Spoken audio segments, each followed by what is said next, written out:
오늘은 여러분들에게 믿음으로 살라는 말씀을 증거해 드리겠습니다.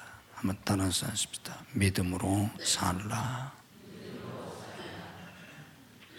우리가 한평생 매일매일 그렇게 살아야 할 아주 중요한 말씀이니까 오늘 잘 깨닫고 기억하시고 또 한평생 그렇게 사실 수 있는 은혜를 받으시기 바랍니다.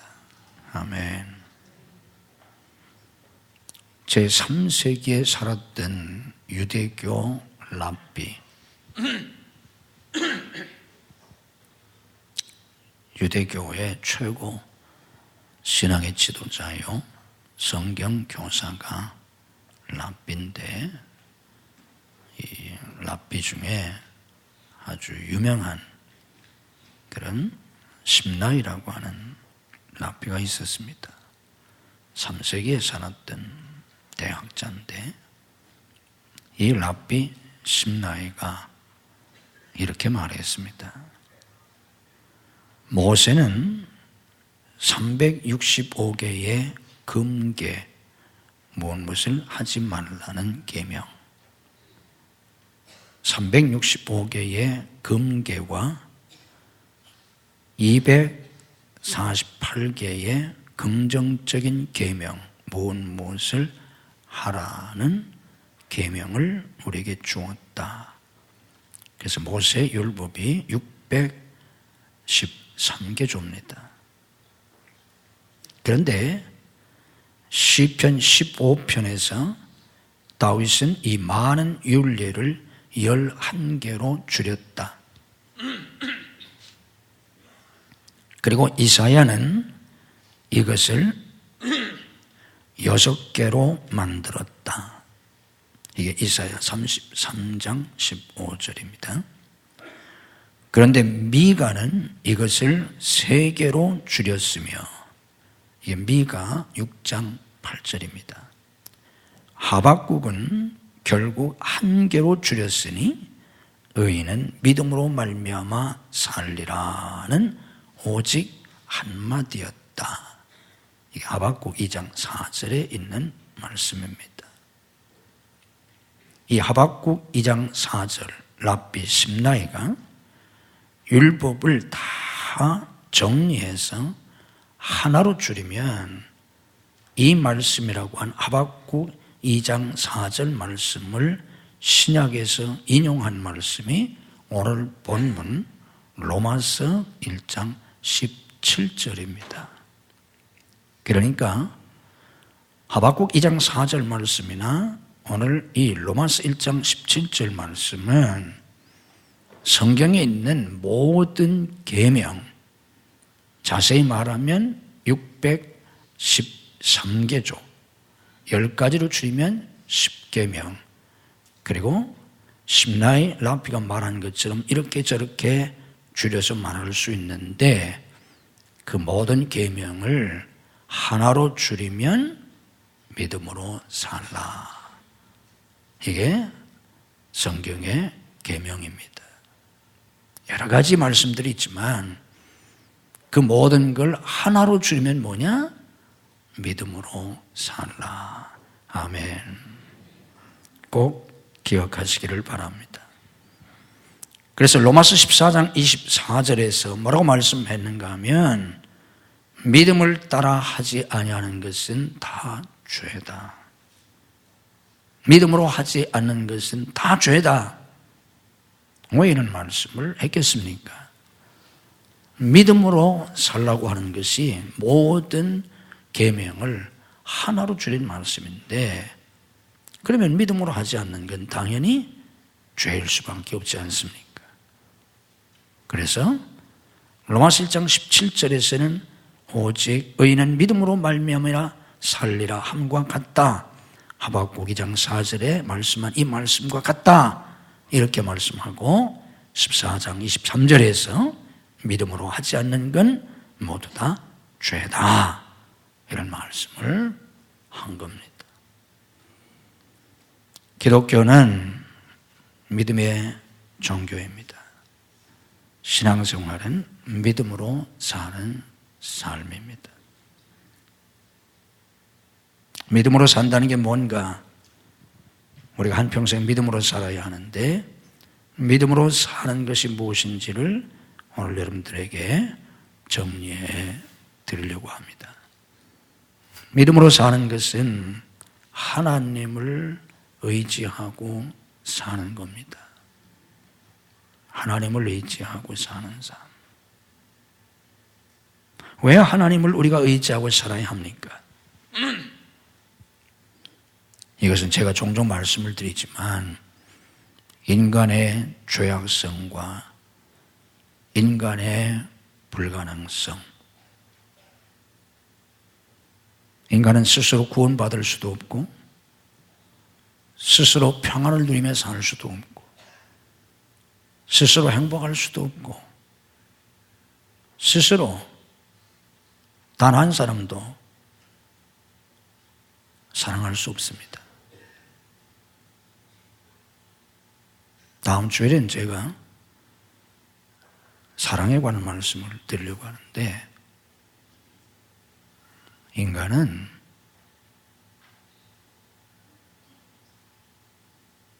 자기를 낳아준 부모도 사랑할 수 없어요. 그게 인간이에요. 이게 인간의 죄악성이에요. 인간의 불가능성이에요. 우리가 인생을 살다 보면 점점 인생이 무엇인지를 깨닫게 돼요. 인생이 힘들다는 걸. 힘드니까 인생입니다. 슬프니까 인생이에요. 외로우니까 인생이에요. 인간이 아니면 왜 슬프겠어요? 저 산 위에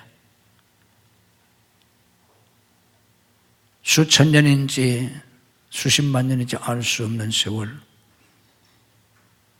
모진 비바람과 눈서리를 다 극복하면서 저렇게 오랜 세월 속에 서 있는 바위가, 저 바위덩이가 하루하루 고민 속에, 슬픔 속에, 외로움 속에 살아갈까요? 바위가 아니어서 모르긴 하지만 그렇지 않을 것입니다. 그런데 우리는 사람이기 때문에 하루하루 힘들어요. 외로워요. 슬퍼요. 고통스러워요. 이게 인생이에요.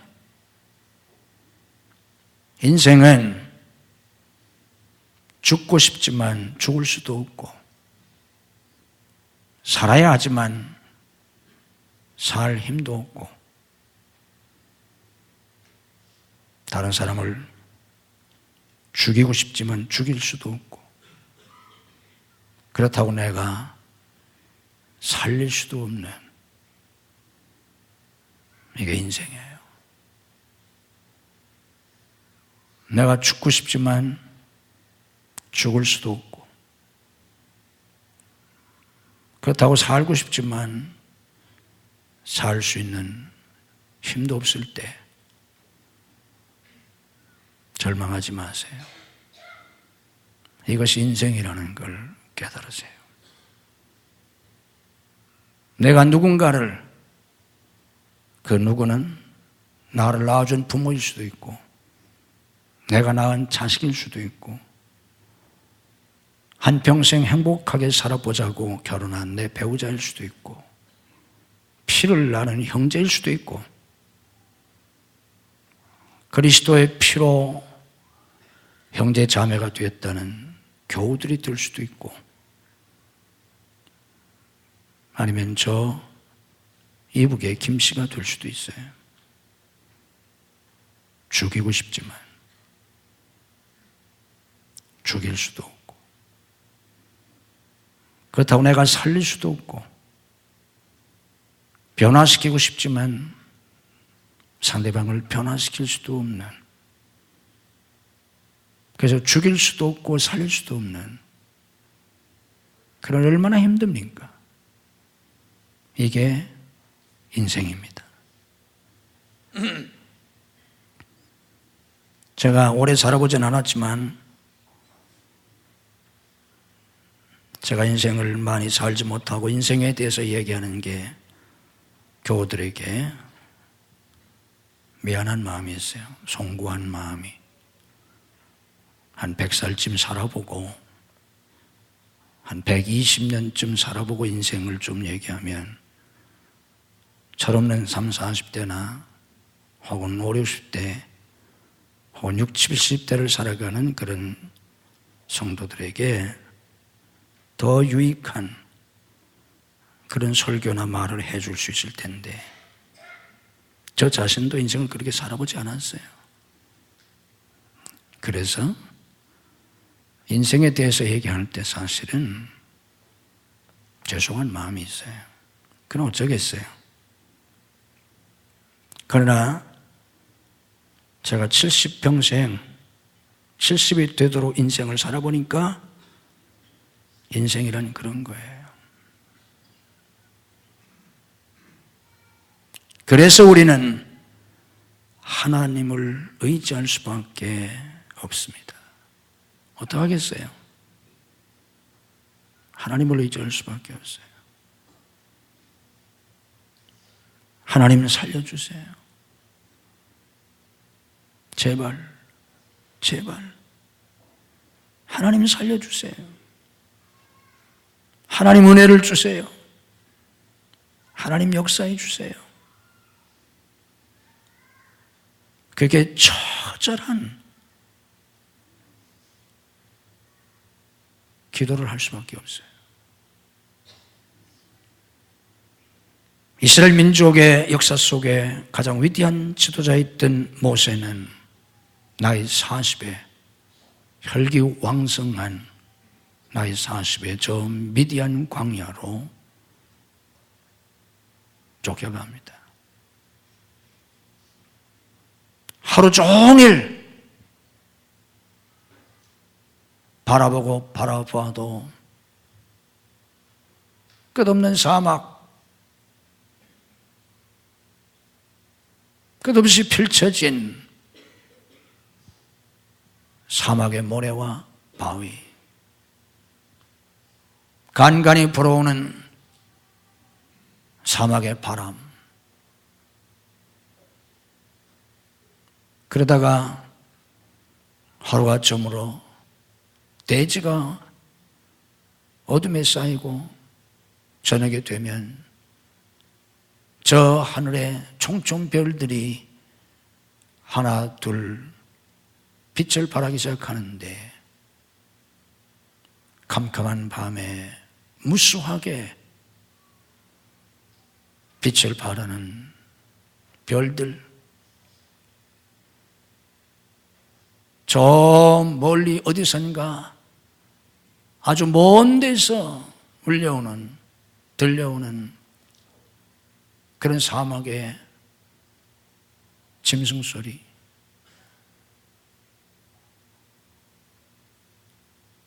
정말 그 적막한 광야에 아무것도 없어요. 맹맹거리던 몇 마리 안 되는 양들조차 우리에서 잠들고 나면 정말 하늘과 땅 사이에 아무도 없는 그런 광야에서 모세는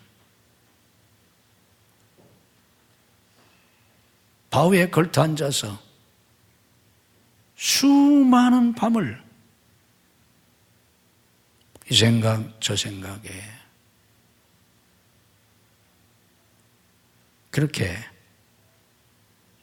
지냈을 겁니다. 아무것도 없어요. 아무것도 할 수가 없어요. 아무것도 없고 아무것도 할 수 없는 그렇게 모세는 40년을 지냈습니다.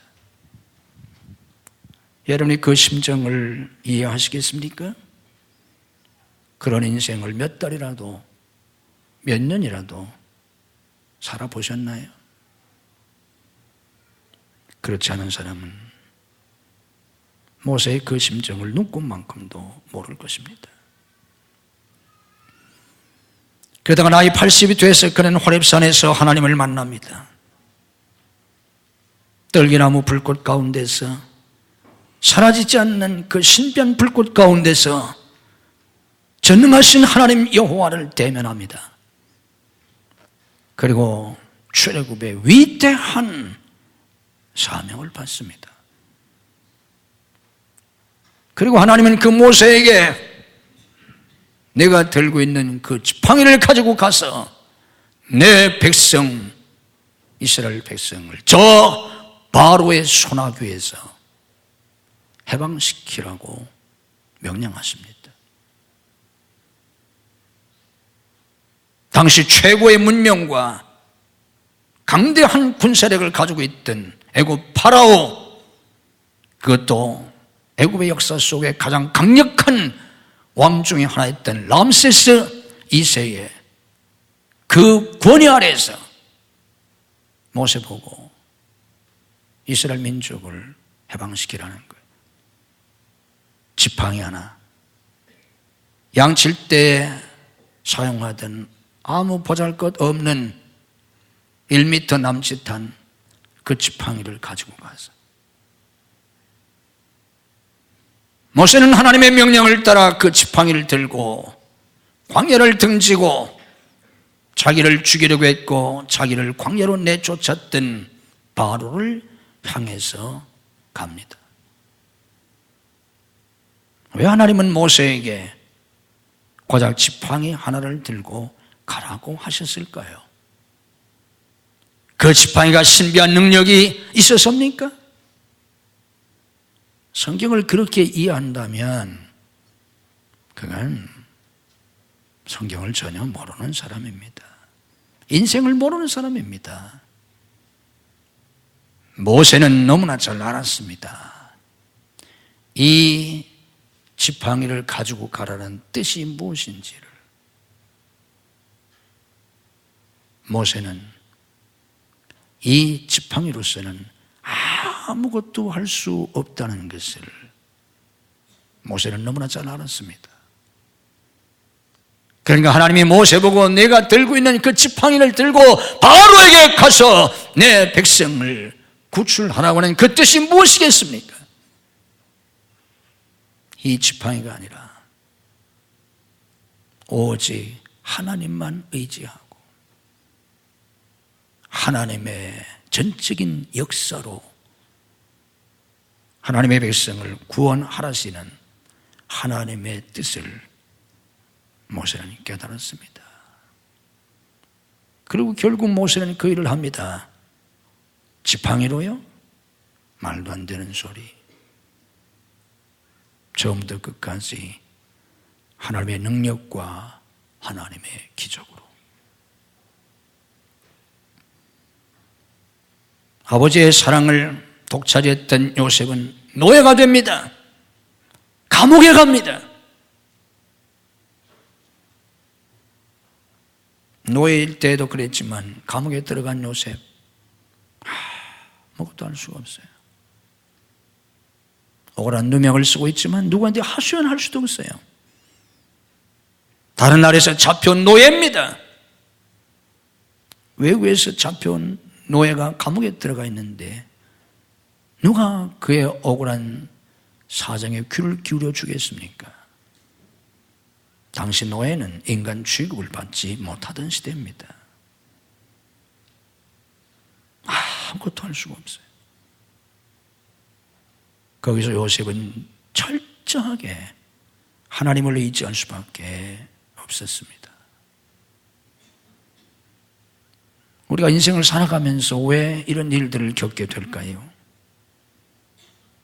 특별히 우리가 신앙생활을 하면서 또 우리가 하나님의 일꾼으로 하나님의 사명자로 세움을 받았으면서 우리가 주님을 사랑하고 주님을 위해서 내가 큰 일을 하고 싶은데 왜 우리 인생에, 우리의 사역 속에 이런 일들이 생길까요? 그 속에서 우리 자신의 실체를 깨닫게 하시고 인간이 무엇인지를 배우게 하시고 모세의 손에 들려있던 아무 쓸모없는 그 지팡이가 아니라 하나님만을 의지하고 살고 하나님만을 의지하고 사명을 감당하게 하기 위해서 하나님이 우리를 그렇게 인도하십니다. 아멘.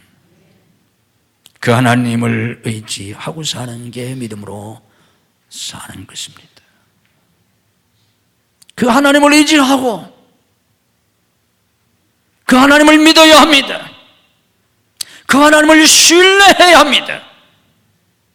요한복음 14장 1절에서 우리 주님이 말씀하셨지 않습니까? 하나님을 믿으니 또 나를 믿어라. 좀 편하게 번역하면 하나님을 믿고 또 나를 믿어라, 그런 뜻입니다. 하나님을 믿고 또 나를 믿어라. 하나님을 믿어라, 나를 믿어라. 무슨 뜻이겠습니까? 하나님을 신뢰하라는 것입니다. 예수님을 신뢰하라는 것입니다. 하나님이 역사해 주실 것을 믿으라는 뜻입니다. 하나님이 은혜해 주실 것을 믿으라는 뜻입니다. 하나님이 축복해 주실 것을 믿어라. 하나님이 승리케 해 주실 것을 믿으란 말씀입니다. 하나님을 믿어라.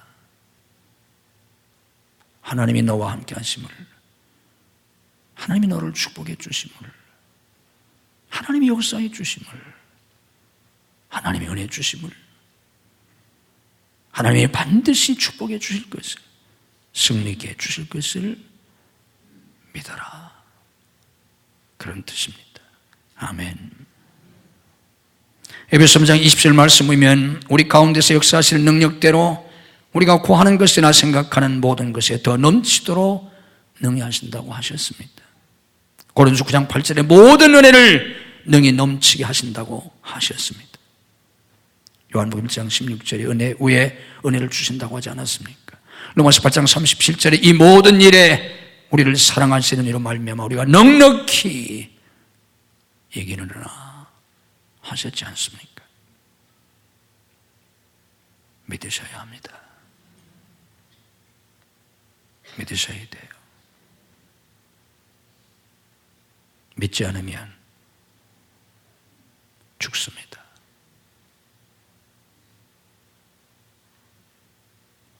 인생의 위기와 처절한 슬픔과 고독과 상처와 절망, 환난, 고비 속에서 믿지 않으면 죽습니다. 길이 없습니다.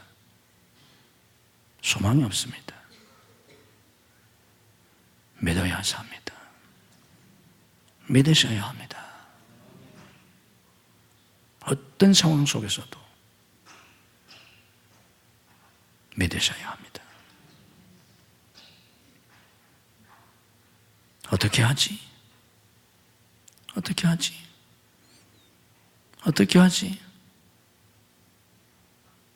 밤을 새워 고민해도 답을 찾을 수가 없습니다.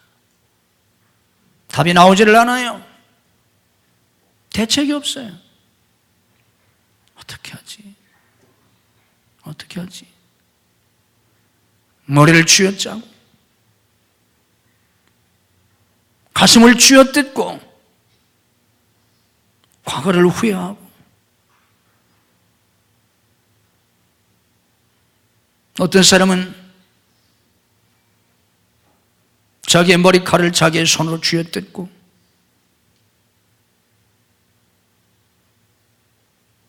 자기의 머리통을 벽에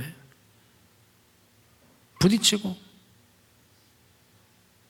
어떤 사람은 통곡하고 피토하는 절규를 하지만 대책은 없습니다. 방법이 없어요. 믿으셔야 합니다. 믿는 길밖에 없어요.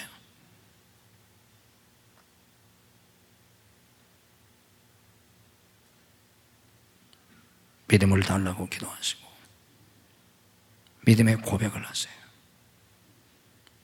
하나님이 하실 줄 믿습니다.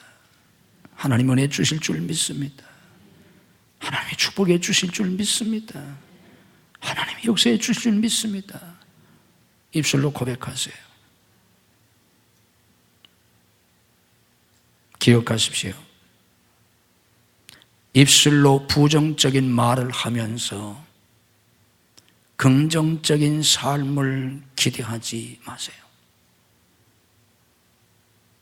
입술로 부정적인 말을 하면서 근심하는 말, 걱정하는 말, 두려워하는 말, 원망하는 말, 불평하는 말, 불신앙적인 말, 욕하는 말, 입술로 부정적인 말을 하면서 긍정적인 삶을 기대하지 마세요. 입술로 긍정적인 말을 해야 긍정적인 삶을 살 수 있습니다. 이게 입술의 열매로 산다는 말입니다. 우리는 끊임없이 입술로 부정적인 말을 해요. 염려하고 근심하고 한탄하고 절망하고 미워하고 불평하고, 그러면서 복된 삶을 기대해요. 긍정적인 삶을 기대해요. 어리석은 일이에요. 믿음의 세계, 영적 원리를 몰라서 그래요. 믿음을 붙잡고 믿음을 고백하셔야 합니다.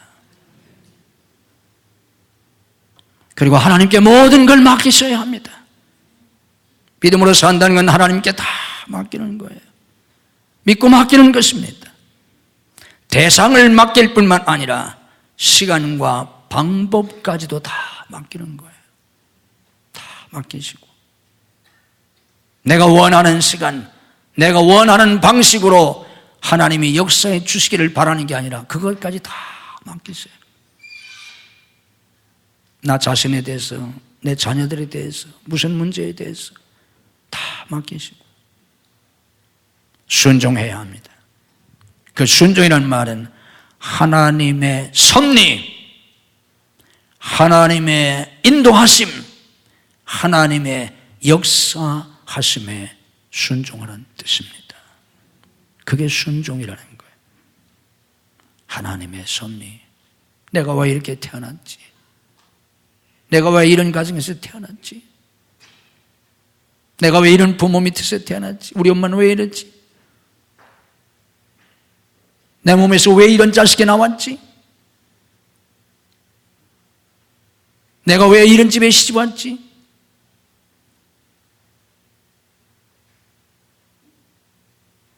하나님의 섭리에 순종하셔야 합니다. 하나님의 섭리를 받아들이지 못하면 우리는 역천자가 되는 것이고, 옛날 우리식으로 말하면 역천, 하늘을 거스리는 거예요. 역천자가 돼요. 하나님의 섭리를 받아들이지 않으면 역천자가 되고, 역천자는 뭐 한다고 그랬어요? 망한다고 그랬잖아요. 못 들어보셨어요? 성경에 있는 얘기는 아니에요. 세상 사람들도 하던 얘기인데 성경에 있는 얘기예요. 성경 진리예요. 하나님의 섭리에 순종하지 않으면 망합니다. 불행해집니다. 여자로 태어난 것을 받아들이고, 한국에서 태어난 걸 받아들이셔야 돼요. 너와 내가 만난 것을 받아들이고, 비록 내가 과거의 어떤 착각과 어떤 어리석은 판단 속에 어떤 결정을 내렸다고 할지라도 그 속에도 참새 한 마리가 땅에 떨어지는 것도 아버지의 허락이 없으면 안 된다고 했은즉 그 속에도 하나님의 섭리가 있음을 믿고 받아들이셔야 합니다. 그게 믿음으로 사는 거예요. 그렇지 않고 살면 하늘을 거역하는 거예요. 역천자가 되는 거예요. 옛날 사람들이 그랬어요. 저는 이걸 교회에서 들은 게 아니라 옛날 시골에서 우리 아버지나 시골 사람들로부터 들었어요. 순천자는 흥하고 역천자는 망한다. 나중에 커서 책을 보니까 셰익스피어가 그런 말을 했더라고요. 하나님의 섭리를 받아들이는 것이 믿음이라고. 하나님의 뜻을 받아들이는 게 신앙입니다. 섭리에 순종하세요. 하나님의 인도하심을 따르세요. 하나님이 인도하세요. 그리고 하나님의 역사, 하나님의 시간, 하나님의 방식으로 하나님이 역사하시는 것을 따르셔야 합니다. 그게 순종이라는 거예요. 물론 그것은 우리의 지각과 달라요. 우리의 생각이나 우리의 바람 그와 달라요. 그러나 우리의 지각을 초월해서 하나님의 뜻, 하나님의 놀라운 역사가 이루어집니다. 그리고 그 모든 영광을 하나님께 돌리셔야 합니다. 이게 신앙생활이에요. 하나님이 하셨다고. 오늘 내가 숨 쉬고 있는 것 하나님의 은혜예요. 어려움이 있어도, 여러 가지 슬픔이 있어도, 오늘 내가 밥 한 그릇을 먹고, 밥 한 그릇이 아니라 한 그릇에 3분의 1이라도 먹고 오늘 내가 숨을 쉬고 있다면 감사한 줄 알고, 우리 아이들이 오늘 또 밥 한 끼라도 먹고 아니면 라면 한 끼라도 먹고 멀쩡하게 살아있다면 감사한 줄 알고. 제가 어떤 책을 보니까 어떤 엄마가 아들이 사업에 실패해서 정말 힘든 시절을 보내고 있는데 엄마가 전화를 했어요. 엄마가 다른 거 물어보지 않고 전화로 밥 먹었니? 그랬더니 아들이 네, 먹었어요. 그랬더니 엄마가 그랬어요. 그럼 됐다.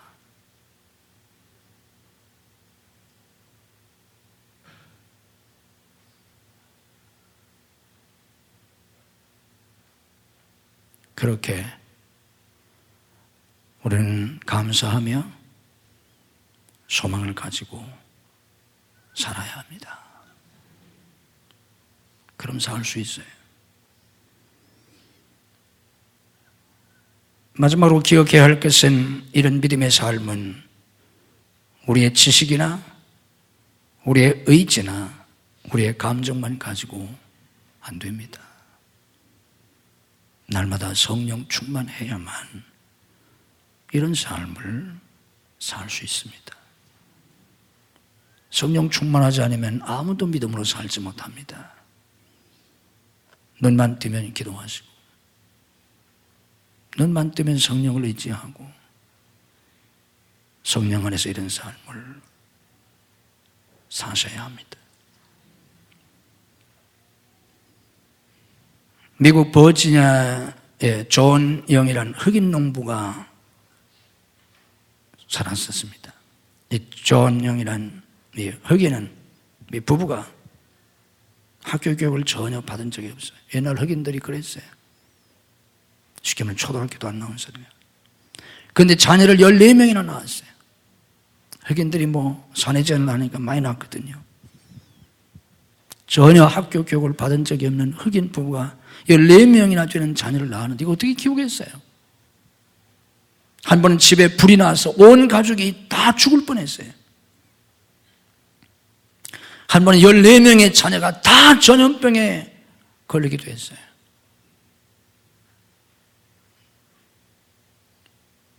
이런 어려운 속에서 이 부부는 철저히 신앙생활을 했다고 합니다. 이 부부는 좁은 거실에 액자에다가 가훈을 적어놨어요. 그리고 매일같이 자녀들이 그것을 보고 읽고 묵상하게 했다고 합니다. 그 가훈에 이런 말이 적혀 있었다고 합니다. 이 집의 뿌리는 하나님이시다. 이 집의 뿌리는 하나님이시다. 기도하면서 이 무식한 가난한 이 흑인 부부가 자녀들을 키웠습니다. 14명의 자녀를 한 명도 잃어버리지 않고 한 명의 희생자도 없이 키웠습니다. 놀라운 건 초등학교 다니지 못한 이 흑인 부부가 14명의 자녀를 다 대학을 졸업시켰습니다. 자녀 중에 한 자녀는 코넬 대학 경제학 박사가 됐고, 어떤 자식은 교사가 되고, 어떤 자식은 간호사가 되고, 어떤 자식은 음악가가 되고, 14자녀들을 다 훌륭하게 키웠습니다. 어떻게 그렇게 할 수 있었을까요? 믿음으로 살면 하나님이 도와주십니다. 하나님이 역사하십니다. 믿음으로 이런 삶을 살 수 있는 여러분 모두의 가정들이 되시기를 주님의 이름으로 축복합니다. 하나님, 예수님, 성령님,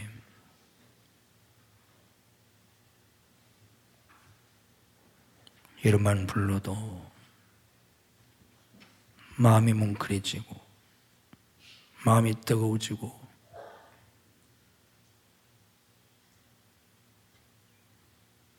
눈가가 촉촉해지는 우리 주님 예수님, 하늘에 계신 하나님, 우리들의 아버지,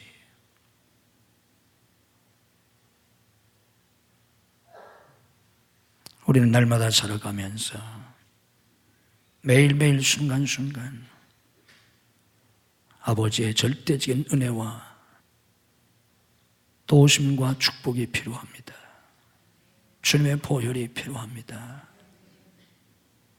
주님의 피가 아니면 죄 씻음 받을 길이 없고, 하나님의 은혜가 아니면 우리는 살 수 없습니다. 죽을 수밖에 없습니다. 망할 수밖에 없습니다. 비참해질 수밖에 없습니다. 아무것도 할 수가 없습니다. 그런데도 타락한 인간의 교만과 영적 무지함이 하나님을 의지하지 아니하고 스스로 살아보겠다고 발버둥을 칩니다. 그러다 결국은 다 상처받고 깨어지고 다 무너지고 결국 눈물 속에 하나님 앞에 돌아올 수밖에 없나이다. 주님을 의지합니다. 주님만 바라봅니다. 주님을 사랑합니다. 오 하나님, 오늘 또 저희들을 예배의 자리에 부르셨사온즉 저희 모두의 영적 지각을 열어주시고 마음을 열어주셔서 하나님을 보게 하시고 하나님의 음성을 들을 수 있게 하시고 오늘 또 우리를 만져주시고 오늘 또 우리를 위로하시고 치유하시고 회복시키시고 새 힘을 주시고 역사하시는 주님의 은혜에 잠길 수 있게 하옵소서. 우리가 무엇을 바라리까? 무엇을 의지하리까? 하늘과 땅 사이에 주님밖에 없나이다. 머리머리에 안수하시고 오늘도 저희 모두를 축복해 주옵소서. 하늘의 신령한 은혜와 은사와 복을 주시옵소서. 하늘의 진리, 영적 진리, 말씀 속에 감춰져 있는 비밀, 인생의 진리를 알게 하옵소서. 우리의 생각이 바뀌게 하시고 우리의 사고가 바뀌게 하시고 새로운 영적 깨달음이 하나님의 은혜로 부어지게 하옵소서. 주님의 보혈로 저희들을 씻으시고 덮어 주옵소서. 하나님의 빛으로 저희들을 감싸 주시옵소서. 믿음으로 가슴에 손을 얹습니다. 주님의 피 묻은 손으로 안수하시고 우리의 모든 죄와 허물을 용서하시고 우리의 상처를 치유하시고 우리의 불신앙을 깨뜨려 주시고 우리의 완악한 마음을 부드럽게 하시고 우리 하나님께서 내가 새 영을 두고 새 마음을 주신다고 하셨사오니 새 마음을 주시옵소서.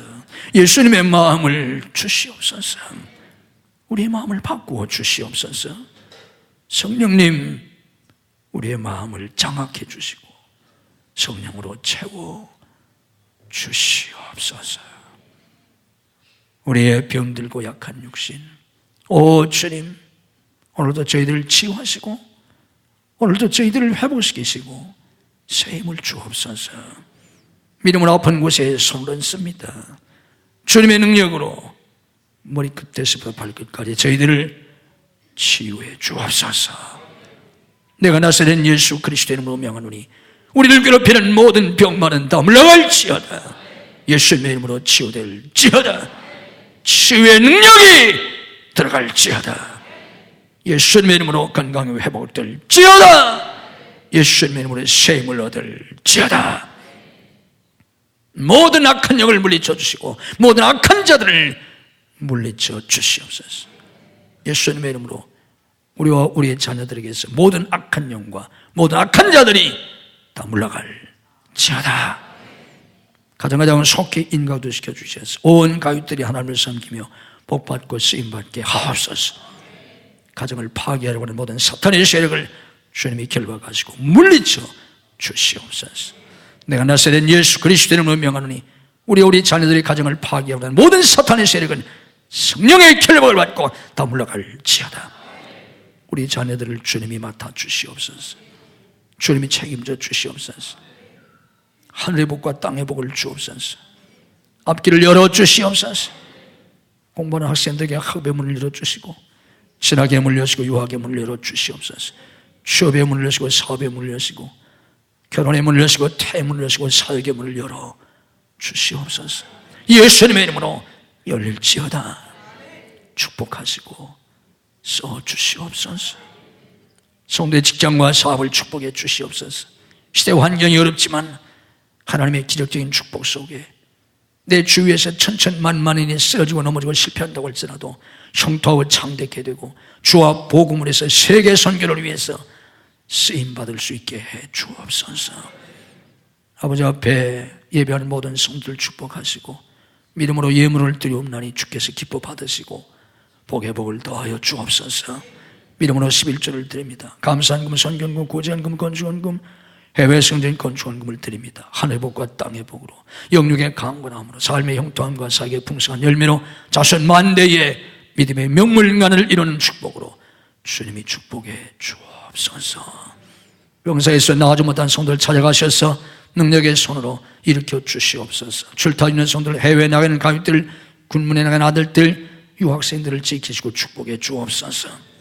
믿음이 연약하여 주의를 송수하지 못하는 성도들에게 주의를 송수할 수 있는 믿음을 더하여 주옵소서. 이 한 주간도 주님이 주시는 은혜와 축복이 넘치는 복된 한 주간이 되게 해 주옵소서. 예수님 이름으로 축복 기도하옵나이다. 아멘.